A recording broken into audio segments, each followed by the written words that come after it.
નમસ્કાર વિદ્યાર્થી મિત્રો, કેમ છો? મજામાં છો? ગઈકાલે છે આપણે આપણા વિષયની અંદર અણુનો આકારો કેવી રીતે નક્કી કરવા તેને શીખવાનું. ત્યારબાદ આપણે સંયોજક બંધનવાદ વિશે આપણે શીખી ગયા છીએ.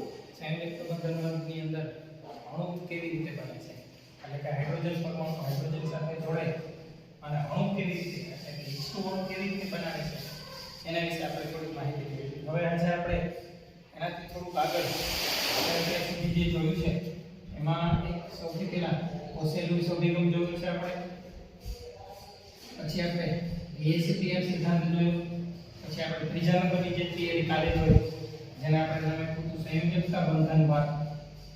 આ ત્રણ થિયરીઓ આપણે ગઈકાલ સુધી જોઈ છે. અત્યાર સુધી આ પાઠની અંદર આપણે જે છેલ્લી અને ચોથી થિયરી જેને આપણે નામ આપશું MOT એટલે કે મોલેક્યુલર ઓર્બિટલ થિયરી, જેને આપણે નામ આપીએ છીએ આણ્વીય કક્ષકવાદ. શું કહીએ છીએ આપણે? આણ્વીય કક્ષકવાદ. એટલે અત્યાર સુધીની અંદર તમે શીખી ગયા છો. જો સૌથી પહેલા કોસે-લુઈસ અભિગમની અંદર આપણે એવું શીખ્યા કે આયનીય બંધ કેવી રીતે બને. પછી આપણે એ પણ શીખી ગયા કોસે-લુઈસ અભિગમની અંદર કે લુઈસ બિંદુની ઉપર પ્રમાણે અષ્ટક કેવી રીતે પૂરું થાય એ શીખ્યા. એટલે ઇલેક્ટ્રોનની ભાગીદારી કેવી રીતે થાય છે અથવા ઇલેક્ટ્રોનની આપ-લે થાય. એટલે સૌથી પહેલા આમાં ઇલેક્ટ્રોનની ભાગીદારી અને આપ-લે વિશેની માહિતી આપણે કોસે-લુઈસ થિયરીની અંદર શીખી.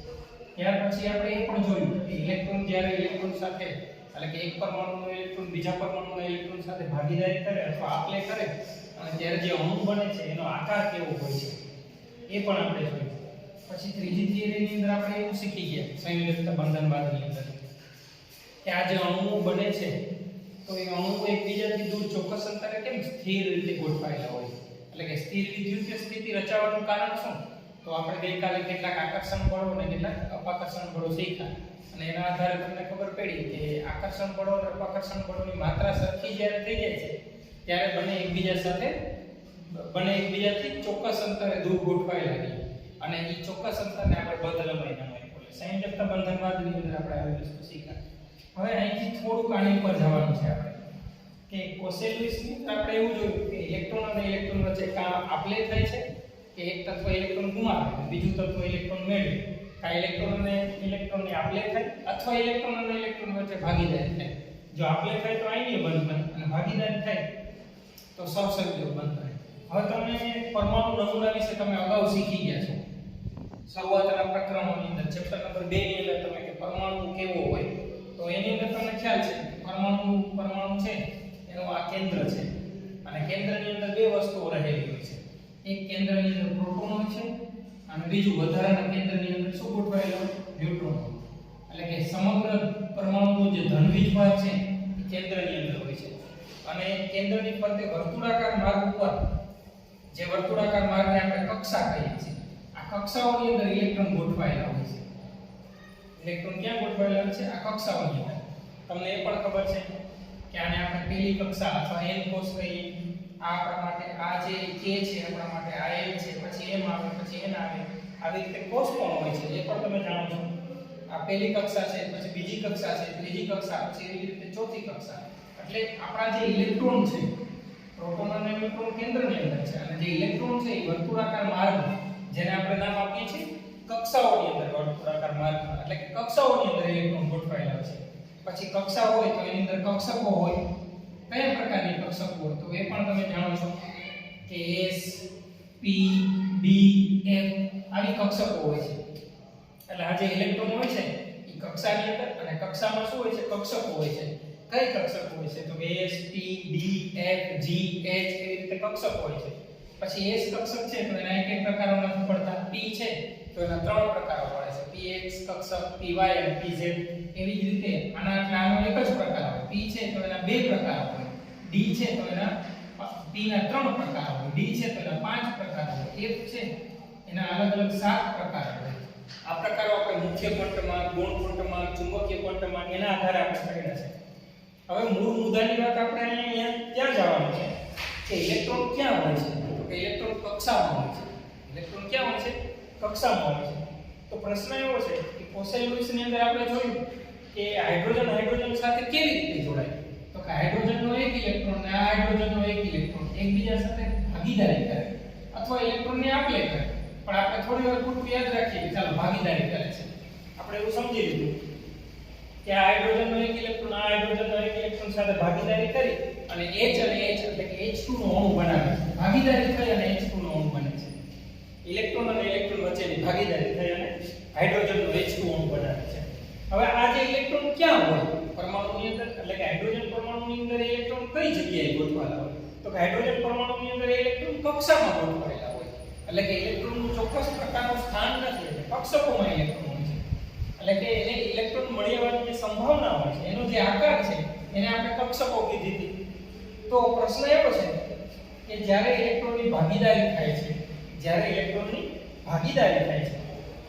હાઇડ્રોજન અને હાઇડ્રોજનના એક એક ઇલેક્ટ્રોનની ભાગીદારી થાય ત્યારે એની જે આ કક્ષકો છે એનું શું થાય? મૂળ મુદ્દાનો પ્રશ્ન એવો છે કે જ્યારે ઇલેક્ટ્રોનની ભાગીદારી થાય છે ત્યારે જે આ કક્ષકો છે એ કક્ષકોનું શું થાય છે? તો એના જવાબમાં આપણે એવું કહી શકીએ કે એ જે કક્ષકો છે એનું મિશ્રણ થાય છે. કક્ષકોનું શું થાય છે? મિશ્રણ થાય છે. કેવી રીતે મિશ્રણ થતું હશે? કઈ કક્ષકોનું એકબીજા સાથે મિશ્રણ થતું હશે? આવા પ્રશ્નો આપણને ઉદ્ભવે. તો એના ઉદાહરણની અંદર આપણે એક વસ્તુ પહેલા હાઇડ્રોજન અને હાઇડ્રોજનના ઉદાહરણ વડે આપણે થોડુંક નાનકડું સમજીએ. પછી આપણે કક્ષકોના ઉદાહરણની અંદર જઈએ. એટલે પ્રશ્ન એવો છે કે કક્ષકોનું શું થાય? તો કે કક્ષકોનું મિશ્રણ થાય. કેવી રીતે મિશ્રણ થતું હશે? તો જો હાઇડ્રોજનનું ઉદાહરણ લઈને આપણે સમજીએ. તમને ખબર છે કે હાઇડ્રોજનનો એક અણુ છે તો એનું કેન્દ્ર છે અને કેન્દ્રની અંદર કેટલા પ્રોટોન હોય? હાઇડ્રોજન પાસે એક પ્રોટોન હોય અને આ કેન્દ્રની ફરતે વર્તુળાકાર માર્ગ ઉપર એક ઇલેક્ટ્રોન છે. એક જ ઇલેક્ટ્રોન છે હાઇડ્રોજન પાસે એટલે આ વર્તુળાકાર માર્ગ ઉપર એક ઇલેક્ટ્રોન ગોઠવાયેલો હોય અને હાઇડ્રોજનનો જે ઇલેક્ટ્રોન છે એ કઈ કક્ષામાં હોય? 1s1 એટલે એનો મતલબ છે કે s કક્ષકની અંદર હોય. s કક્ષક છે એ કેવી હોય? કે ગોળાકાર. એટલે આ જે કેન્દ્રની ફરતે જે આ ઇલેક્ટ્રોન છે એ વર્તુળાકાર માર્ગમાં આવી રીતે થઈ રહે હાઇડ્રોજન ફરતે. એવી જ રીતે બીજો હાઇડ્રોજન પરમાણુ લ્યો તો આ એનું કેન્દ્ર છે. આ એનું કેન્દ્ર છે અને કેન્દ્રની ફરતે આ વર્તુળાકાર માર્ગ જેને આપણે કક્ષા કહીએ છીએ આ કક્ષાની અંદર આ હાઇડ્રોજનનો એક ઇલેક્ટ્રોન વર્તુળાકાર માર્ગની અંદર ફરતો એટલે કે એક હાઇડ્રોજન પરમાણુની ફરતે ઘન ગોળું એવી જ રીતે બીજા હાઇડ્રોજન પરમાણુની ફરતે ઘન ગોળા. આ આનું કક્ષકોનું બીજ વાદળ છે અથવા કે આ આની કક્ષકોનું ઇલેક્ટ્રોનનું વાદળ છે અને આ હાઇડ્રોજનના કક્ષકોનું ઇલેક્ટ્રોનનું વાદળ છે. હવે જ્યારે એક હાઇડ્રોજનનો ઇલેક્ટ્રોન બીજા હાઇડ્રોજનના ઇલેક્ટ્રોન સાથે ભાગીદારી કરે અને સહસંયોજક બળ બનાવે ત્યારે આ જે કક્ષકો છે એનું શું થતું હશે? તો કે શરૂઆતમાં આ ઇલેક્ટ્રોન કેવી રીતે તો આની ફરતે વર્તુળાકાર માર્ગ પર ગતિ કરતો આનો ઇલેક્ટ્રોન આની ફરતે વર્તુળાકાર માર્ગ પર ગતિ કરતો. હવે જ્યારે હાઇડ્રોજનનો એક પરમાણુ હાઇડ્રોજનના બીજા પરમાણુ સાથે ભાગીદારી કરે અને સહસંયોજક બળ બનાવે ત્યારે શું થાય? ત્યારે જે અણુ બને છે દ્વિઆણવીય અણુ દ્વિકેન્દ્રીય અણુ બની જાય છે. એટલે બે કેન્દ્રો હોય છે. એટલે હવે એની અંદર આવું થઈ જાય છે કે જો આ એક હાઇડ્રોજન પરમાણુનું કેન્દ્ર આ બીજા હાઇડ્રોજન પરમાણુનું કેન્દ્ર અને આની બે જે આ કક્ષકો છે કે જે એકબીજામાં મિશ્ર થઈ ગઈ છે તો હવે એક કક્ષકોની અંદર કેટલા ઇલેક્ટ્રોન છે? કુલ 2 ઇલેક્ટ્રોન છે. એટલે આપણે આમ કહી શકીએ કે અત્યાર સુધી આનો ઇલેક્ટ્રોન આના કેન્દ્રની ફરતે વર્તુળાકાર માર્ગમાં ગતિ કરતો હતો આનો ઇલેક્ટ્રોન આના કેન્દ્રની ફરતે વર્તુળાકાર માર્ગમાં ગતિ કરતો હતો. હવે જ્યારે હાઇડ્રોજન અને હાઇડ્રોજન જોડાઈને H2 અણુ બનાવે છે ત્યારે શું થાય છે? કે ત્યારે બંને ઇલેક્ટ્રોન આખું સમગ્ર રીતે આવી રીતે બંને કેન્દ્રોની ફરતે એટલે કે અત્યાર સુધી આ ઇલેક્ટ્રોન આ એક જ કેન્દ્રની અસર હેઠળ હતો આ ઇલેક્ટ્રોન આ એક જ કેન્દ્રની અંદર અસર હતો. હવે આ બંને ઇલેક્ટ્રોન આ બંને કેન્દ્રોની અસર હેઠળ આવી જાય છે. એટલે કે હવે જે ઇલેક્ટ્રોન મળી આવવાની સંભાવના પેલી જે આ ગોળાકાર હતી આયા પણ જે આવી રીતે ગોળાકાર હતી એ હવે ગોળાકાર ન રહેતા આવી રીતે આવો આકાર બનાવે છે. બે ગોળાઓ એકબીજા સાથે જોડાઈ ગયા હોય એવો આકાર બનાવે છે. આ જે કક્ષક છે એને આપણે પરમાણ્વીય કક્ષક કહીશું. આ જે કક્ષક છે એને આપણે શું નામ આપશું? પરમાણ્વીય કક્ષક. કેમ કે આ હાઇડ્રોજન પરમાણુની કક્ષક છે. આ જે કક્ષક છે એને પણ આપણે શું નામ આપશું? પરમાણ્વીય કક્ષક નામ આપશું. આ પણ આ હાઇડ્રોજન પરમાણુની કક્ષક છે. પણ હવે જે આ કક્ષક બની ગઈ છે એને આપણે પરમાણ્વીય કક્ષક એવું નામ નહીં આપીએ. એને આપણે નામ આપશું આણ્વીય કક્ષક નામ આપશું. શું નામ આપશું આપણે? કેમ કે હવે આ H2 અણુની કક્ષક છે. એટલે આપણે કહી શકાય કે આ પરમાણુ કક્ષકોનું એકબીજામાં મિશ્રણ થઈ અને અણુની શું બની જાય છે? આણ્વીય કક્ષક બને છે. એટલે આને જ તો આ જે શીખવાનું છે એને જ તો આપણે આ ત્રીજા નંબરની થિયરી ચોથા નંબરની થિયરી કે આણ્વીય કક્ષકવાદ એને જ તો આપણે કહેવાનું છે.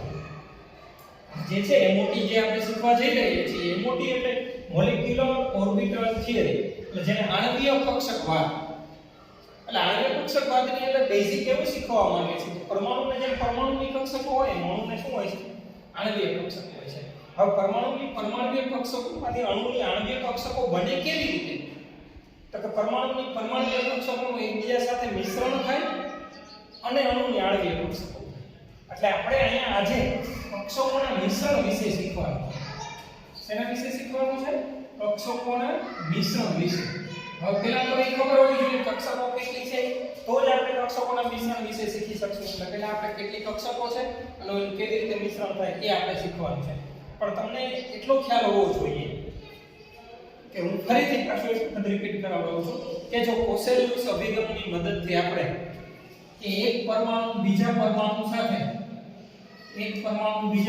સાથે જોડાય અણુ કેવી રીતે બનાવે એવું કોઈ તમને કોસેલ્યુસ અભિગમના આધારે પૂછવામાં આવે તો તમે એમ કહી શકો કે આ ઇલેક્ટ્રોન આ પરમાણુ ઇલેક્ટ્રોન ગુમાવે અને ધનાયક બનાવે આ પરમાણુ ઇલેક્ટ્રોન મેળવી અને ઋણાયક બનાવે આ ધનાયક અને ઋણાયક એકબીજા સાથે જોડાય અને આ અણુ બનાવે એક આ રીત જેને આપણે આયનીય બંધ અથવા આ પરમાણુનો એક ઇલેક્ટ્રોન આ પરમાણુના બીજા ઇલેક્ટ્રોન સાથે બંધ ભાગીદારી કરે આનો એક ઇલેક્ટ્રોન આનો ઇલેક્ટ્રોન ભાગીદારી કરી અને સહસંયોજક બંધ બનાવીને અણુ બનાવે આવું તમે આની મદદથી સમજાવી શકો કેની મદદથી કોસેલ્યુસ અભિગમની મદદથી એ જ વસ્તુ તમને આણ્વીય કક્ષકવાદની મદદથી સમજાવવાનું કે તો કેવી રીતે સમજાવી શકાય તો આવી રીતે કે એક પરમાણુ છે આ એનું કેન્દ્રના એનો ઇલેક્ટ્રોન છે આ બીજો પરમાણુ છે આ એનું કેન્દ્રના એનો ઇલેક્ટ્રોન છે આ પરમાણુની કક્ષક તો કે S કક્ષક છે 1s છે એટલે ગોળાકાર આની કક્ષક પણ 1s છે એટલે ગોળાકાર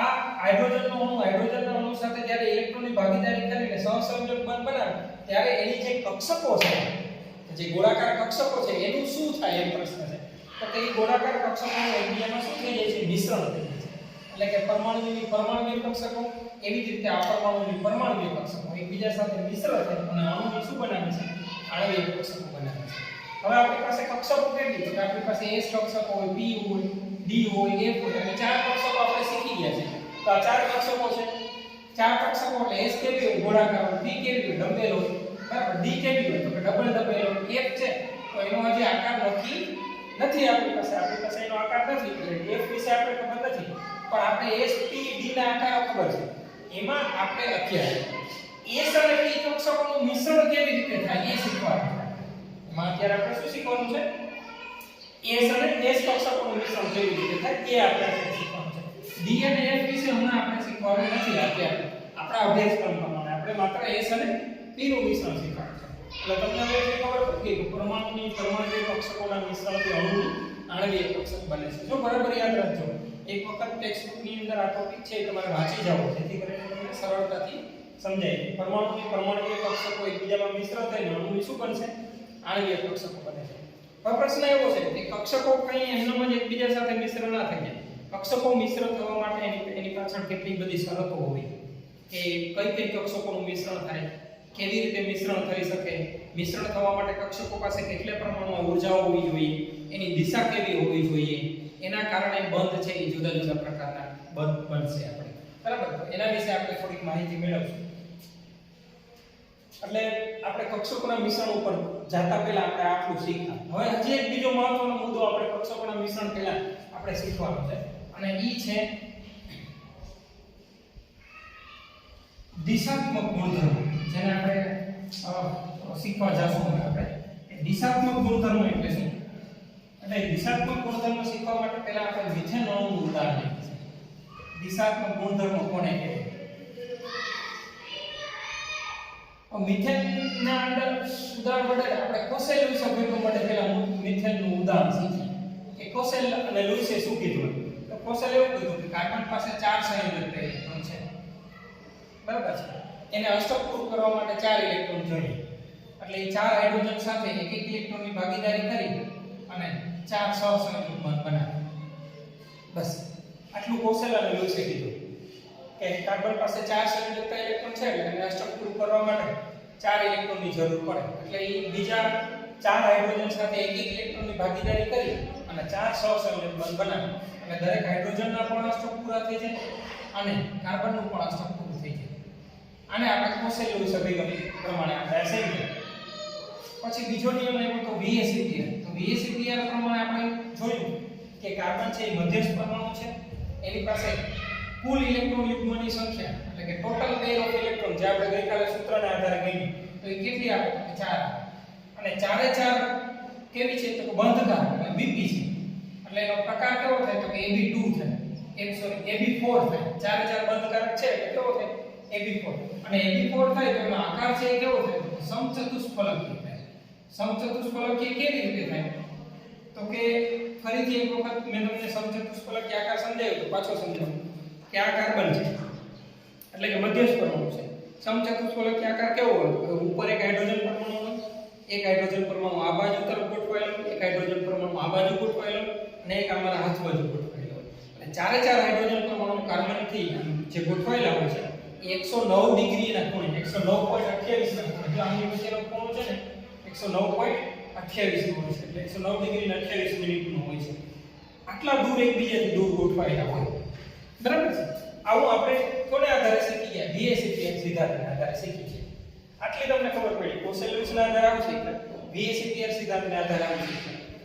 હવે થોડુંક બેક જઈએ આપણે કે તમને ખબર છે કે કાર્બન એનો પરમાણુ ક્રમાંક 6 છે. તો કાર્બનની ઇલેક્ટ્રોન રચના 1s2 2s2 2px1 2py1 અને 2pz1 z0 આ કાર્બન પરમાણુની ઇલેક્ટ્રોન રચના છે. 1s2 2s2 2px1 2py1 અને 2pz1 ધરા અવસ્થાની અંદર આ કાર્બનની ઇલેક્ટ્રોન રચના છે. ધરા અથવા ભૂમિ અવસ્થાની અંદર ઉત્તેજિત અવસ્થામાં એટલે કે જ્યારે કાર્બન હાઇડ્રોજન પરમાણુ સાથે જોડાય છે ત્યારે એની ઇલેક્ટ્રોન રચના કંઈક આવી હોય એને આપણે C સ્ટાર વડે દેખાડશું. 1s2 2s1 2px1 2py1 અને 2pz1 શું થયું તો કે જે 2s નો એક ઇલેક્ટ્રોન હતો એ ક્યાં જતો રહ્યો 2pz માં જતો. અને આ ચાર કક્ષકો પાસે એક એક અયુગ્મ ઇલેક્ટ્રોન છે. આ જે છે એ તો હિલિયમ જે નિષ્ક્રિય ઇલેક્ટ્રોન રચના છે એટલે એ સંયોજકતા ઇલેક્ટ્રોન નથી એટલે એ બંધ બનાવવામાં ભાગ લેતા નથી એટલે એને આપણે ભૂલી જઈએ. આ ચાર ઇલેક્ટ્રોન છે એ ચારે ચાર કક્ષકોની અંદર એક એક ગોઠવાયેલા છે.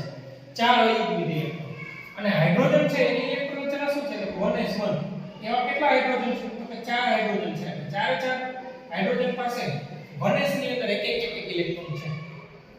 હવે જ્યારે કાર્બન અને હાઇડ્રોજન વચ્ચે બંધ બનશે ત્યારે શું થશે તો કે આ હાઇડ્રોજનનો 1s આની સાથે એક આનો 1s આની સાથે આનો 1s આની સાથે અને આનો 1s આની સાથે એટલે આ જે ચાર ઇલેક્ટ્રોન છે એ આ ચાર હાઇડ્રોજનના એક ઇલેક્ટ્રોન સાથે ભાગીદારી કરી બંધ બનાવે. હવે ઇલેક્ટ્રોનની જ્યારે ભાગીદારી થાય ત્યારે કક્ષકોનું શું થાય તો કે મિશ્રણ થાય. હમણાં આપણે થોડી વાર પહેલા જોયું કે કક્ષકોનું શું થાય મિશ્રણ થાય. એટલે કે કેવી રીતે મિશ્રણ થતું તો પહેલા આપણે આ કક્ષકો દોરીએ. હવે તમને એના આકારો વિશે ખબર છે. S કક્ષકનો આકાર કેવો હોય ગોળ હોય, P નો આકાર કેવો હોય ડમ્બેલ હોય, આનો પણ ડમ્બેલ હોય અને આનો પણ ડમ્બેલ હોય. તો આ ખરેખર ડમ્બેલમાં ફરક શું તો કે જે px છે x અક્ષ ઉપર ડમ્બેલ હોય, y છે y અક્ષ ઉપર ડમ્બેલ હોય અને z છે z અક્ષ ઉપર ડમ્બેલ હોય. હવે પહેલા આપણે 2s દોરીએ તો આ કેન્દ્ર આ 1s એવી જે ગોળો દોર્યો આ 1s હવે એને આપણે દોરીએ છીએ પણ એની જરૂર નથી. હવે એટલે હું એને હમણાં કાઢી નાખું થોડી વાર. અહીંયા 1s છે ઉધારી લો. આ 2s કક્ષક આપેલો ગોળો જે આ છે એમાં કેટલા ઇલેક્ટ્રોન છે 1. પછી આને આપણે આ જે ઊભી અક્ષ છે આવી એને આપણે x અક્ષ લઈ લઈએ તો આ 2px થાય. આ જે 2px લખીએ આને આપણે y અક્ષ લઈ લઈએ તો આ થશે 2py થશે. આ 2py અને આ ઊભી એટલે બોર્ડમાં આર પાર નીકળી જાય એવી જે કક્ષક જેને આપણે z કહીએ છીએ. હવે એને દોરીએ એને દોરવા માટે આપણે આવી તો આ 2pz કક્ષક. હવે આ ત્રણે ચારે ચાર કક્ષકો ચાર કઈ રીતે એક 1s ની અંદર એક 1s ની અંદર બીજું 2px ની અંદર ત્રીજી 2py અને ચોથી 2pz. ચાર કક્ષકોની અંદર એક ઇલેક્ટ્રોન છે. એની સાથે હાઇડ્રોજનની 4 1s ઇલેક્ટ્રોનનો ભાગીદારી થાય. એટલે કે આ હાઇડ્રોજનની 1s એટલે એ બધી જ 1s1 છે એટલે બધી કેવી હોય ગોળાકાર હોય. તો કે ધારો કે આપણે એમ કહીએ કે આની સાથે અહીં ભાગીદારી કરી એક કે આની સાથે ભાગીદારી કરી એક કે આની સાથે ભાગીદારી કરી અને એક કે આ જે ગોળો છે ગોળાની સાથે ભાગીદારી કરી. બરાબર એટલે 4 ઇલેક્ટ્રોનની ભાગીદારી થાય. હવે આ ઇલેક્ટ્રોન અને આ ઇલેક્ટ્રોન એટલે કે આ કક્ષક અને આ કક્ષક વચ્ચે ખૂણો કેટલાનો તો કે x અને y વચ્ચે દિશા x અને y વચ્ચે ખૂણો કેટલાનો તો કે x અને y વચ્ચે તો 90 ડિગ્રીનો ખૂણો હોય.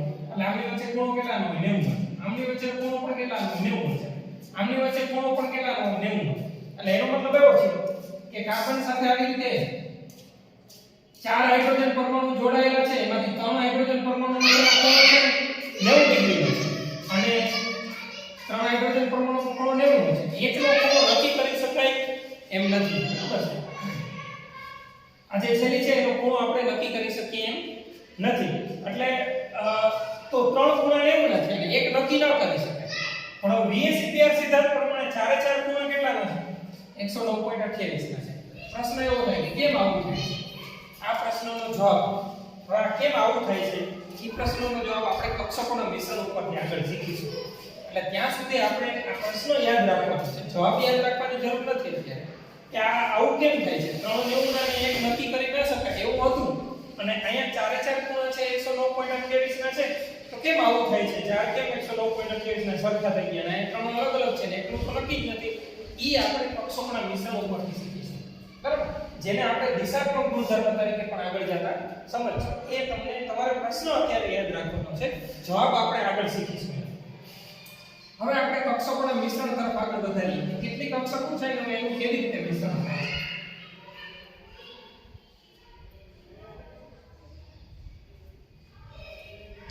આપણે જોયું કે કુલ 4 પ્રકારની કક્ષકો છે. S, P, D અને F. પણ એમાંથી આપણે અત્યારે D અને F નું મિશ્રણ લેતા નથી. એટલે આપણે ખાલી માત્ર અત્યારે બે જ કક્ષકોના મિશ્રણની વાત કરીશું. એક S કક્ષક અને બીજી છે P કક્ષક. આ બંને વચ્ચે કેવી રીતે મિશ્રણ થાય છે? તમે સૌથી પહેલો પ્રકાર પાડીએ S અને S કક્ષકોનું મિશ્રણ. સૌથી પહેલો પ્રકાર S અને S કક્ષકોનો. હવે S કક્ષક છે એ કેવી છે? ગોળાકાર છે. બરાબર છે. S કક્ષક છે એ કેવી છે? ગોળાકાર છે. તો એમની વચ્ચેનું મિશ્રણ કેવી રીતે થાય? તો કે જો એક S કક્ષક આ ગોળાકાર S કક્ષક આ ધન એક કેન્દ્ર. હવે જો અહીંયા જે પ્લસ લખ્યું છે કેન્દ્ર નથી, યાદ રાખજો. હું અત્યારે તમને ખાલી કક્ષક જ દોરું છું. એવું નથી દોરતો કે આ કેન્દ્ર છે ને કેન્દ્રના ફરતે વર્તુળાકાર માર્ગ ઉપર ગતિ કરતી કક્ષક. એટલે કે આ પ્લસની નિશાની છે એ આ કક્ષકોના મિશ્રણની અંદર કેન્દ્ર નથી દર્શાવતો. અહીં પ્લસની નિશાની છે ઇલેક્ટ્રોન મળી આવવાની સંભાવના દેખાડે છે. યાદ રાખજો. આપણે ઇલેક્ટ્રોન મળી આવવાની સંભાવનાઓ માટે અગાઉ ઘણી વખત મેં તમને સમજાવ્યું છે કે ધારો કે આપણે કોઈ જગ્યાએ બોર્ડ ઉપર આમ ગોળ ચિપકાવી દઈએ તો ગોળની ફરતે માખી મળી આવવાની સંભાવના કેટલી? તો કે આવી રીતે અર્ધ ગોળ. પણ ધારો કે હું અહીં વચ્ચોવચ્ચ ગોળ લગાડી દઉં તો એની ફરતે માખી મળી આવવાની સંભાવના કેટલી? આખી ગોળાકાર. એટલે આ આખા ગોળાની અંદર કોઈ પણ જગ્યાએ ઇલેક્ટ્રોન મળી આવે. અહીંયા પણ ઇલેક્ટ્રોન મળી આવવાની સંભાવના દેખાડે છે. આ પ્લસની નિશાની છે એ અત્યારે કેન્દ્ર દેખાડતા નથી. તેની અંદર આપણે એવું સમજીએ છીએ કક્ષકોના મિશ્રણ. એટલે આવી એક ધારી લો કે આ વનેસ કક્ષક છે. આવી એક કક્ષક જ્યારે બીજા પરમાણુની વનેસ કક્ષક સાથે મિશ્ર થાય છે, બરાબર? વનેસ અને વનેસનું મિશ્રણ થાય ત્યારે શું થાય? તો કે એક વનેસની કક્ષકનું મિશ્રણ બીજા વનેસનું કક્ષક. આવી રીતે વનેસ અને વનેસનું આવી રીતે મિશ્રણ થાય. એટલે એને આપણે આવી રીતે દેખાડી શકીએ. હવે એ આવી રીતે બની ગઈ છે. હવે આમાં ઇલેક્ટ્રોન મળી આવવાની સંભાવના સમગ્ર આખાની અંદર અલગ રીતે આપેલી છે. એટલે વનેસ અને વનેસ કક્ષકનું આ મિશ્રણ થયું છે. આ મિશ્રણના કારણે હવે આ જે મિશ્રણ છે પાછું હજી ફરીથી એક વસ્તુ બીજી યાદ રાખવાની છે કે મિશ્રણ છે એ બે પ્રકારના હોય છે. એક મિશ્રણ જેને આપણે અક્ષીય મિશ્રણ કહીશું, બીજું મિશ્રણ જેને આપણે સાઇડ મિશ્રણ કહીશું. અક્ષીય મિશ્રણ અને સાઇડ વાઇઝ. હવે અક્ષીય મિશ્રણ કોને કહેવાય? તો કે બે જે કક્ષકો છે બે કક્ષકોની અક્ષ એક જ થઈ જતી હોય તો એને અક્ષીય મિશ્રણ કહેવાય. ધારો કે આ px ઉપર એક કક્ષક છે અને આ બીજી px ઉપર કક્ષક છે. હવે આ બેને જો આવી રીતે મિશ્ર કરીએ તો એને અક્ષીય મિશ્રણ કહેવાય અને આવી રીતે આડે આડું મિશ્રણ કરીએ તો એને આપણે સાઇડ બાય સાઇડ મિશ્રણ કહીશું. કદાચ અત્યારે ના સમજાય તો આગળ આપણે ફરીથી રિપીટ કરવાના જ છે એટલે સમજાઈ જશે. એટલે વનેસ અને વનેસનું મિશ્રણ જે થાય છે, ધારો કે આની કક્ષક પક્ષ આપણે આમ દોરીએ તો આની અક્ષ પણ આમ થાય એટલે આ બેની અક્ષ એક જ થઈ ગઈ. એટલે આવા મિશ્રણને અક્ષીય મિશ્રણ કહેશું. અક્ષીય મિશ્રણ જ્યારે બને છે ત્યારે બંધ જે બને છે એ બંધને આપણે નામ આપશું સિગ્મા બંધ. આ છગડો નથી, આપણે સિગ્મા ગ્રીક અક્ષર પ્રમાણે આપણે રોમન લેટર પ્રમાણે સિગ્મા દેખાડીએ છીએ ગ્રીક પ્રમાણે. એટલે આ સિગ્મા બંધ છે આપણે ગુજરાતીમાં લખીએ. સિગ્મા બંધ ક્યારે બને છે? તો કે કક્ષકો વચ્ચે અક્ષીય મિશ્રણ થાય છે ને ત્યારે સિગ્મા બંધ બને છે. એટલે વનેસ અને વનેસનું ધન મિશ્રણ થાય છે, પ્લસ મિશ્રણ થાય છે. જ્યાં ઇલેક્ટ્રોન હોય છે ત્યાં જ મિશ્રણ થાય છે. તેવા મિશ્રણને અક્ષીય મિશ્રણ કહે છે અને એના કારણે જે બંધ બને છે એ સિગ્મા બને છે. હવે ધારો કે પ્લસ અને પ્લસ, એટલે 1s અને 1s નું જો ઋણ મિશ્રણ થાય, કક્ષકોનું જો કેવું મિશ્રણ થાય, ઋણ મિશ્રણ. ઋણ મિશ્રણ એટલે કેવી રીતે, તો કે આ બાજુ ઇલેક્ટ્રોન મળી આવવાની સંભાવના હોય, આ બાજુ ન હોય, એવી રીતે જો મિશ્રણ થાય ત્યારે બંધ બનતો નથી, યાદ રાખજો. એટલે મિશ્રણનો S અને S કક્ષકોના મિશ્રણનો આ પહેલો પ્રકાર પૂરો થયો. એટલે આપણે આ પહેલો પ્રકાર એટલે જ યાદ રાખવાનો છે. આ બીજો પ્રકાર આપણે યાદ રાખવાનો નથી. 1s અને 1s નું મિશ્રણ થાય. બીજા પ્રકારની અંદર આપણે બંધ બનતો નથી, એટલે આપણે યાદ રાખતા નથી. 1s અને 1s નું મિશ્રણ થાય. બરાબર છે, એને આપણે અક્ષીય મિશ્રણ એવું નામ આપીશું. હવે બીજો પ્રકાર છે. આ એનો પહેલો, બીજો પ્રકાર S અને P કક્ષકોનું મિશ્રણ. હવે S અને P કક્ષકોનું મિશ્રણ છે એમાં સૌથી પહેલા ધારો કે આપણે કોઈ એક S કક્ષક લઈએ તો આપણે 1s લઈ લઈએ. હવે એની સાથે કોઈ P કક્ષક, હવે P કક્ષક ત્રણ છે, Px છે, Py છે અને Pz છે. ત્રણ કક્ષકો છે. ધારો કે આપણે Px કક્ષક લઈ લઈએ, આપણે એને દોરીએ Px કક્ષક. આ એક Px કક્ષક. તો એમાં બંને બે ગોળાઓ એકબીજા સાથે જોડાયેલા હોય. હવે પ્લસનું નિશાન એવું દેખાડે છે કે અત્યારે ઇલેક્ટ્રોન આ બાજુ છે, અને આ ઋણની નિશાન એવું દેખાડે છે કે અત્યારે ઇલેક્ટ્રોન મળવાની સંભાવના આ બાજુ વધારે છે, આ બાજુ નથી. આને આપણે x લીધી છે, આપણે y લઈ લીધી પેલા સંબંધ, એટલે પ્લસ અને માઈનસ. આ py કક્ષક લઈ લીધી, આડી હોય એટલે આપણે y કહીએ, ઊભીને આપણે x કહીએ. તો આ ઊભીને આપણે આડીને x કહીએ તો આપણે આ px લઈ લઈએ. હવે એનું જ્યારે આની સાથે મિશ્રણ થાય ત્યારે શું થાય, તો કે આ બાજુ પણ ઇલેક્ટ્રોન મળી આવવાની સંભાવના છે, આ બાજુ પણ ઇલેક્ટ્રોન મળી આવવાની સંભાવના છે. એટલે એનું જે મિશ્રણ થશે ધન મિશ્રણ થશે, અને આવી રીતે મિશ્રણ થશે.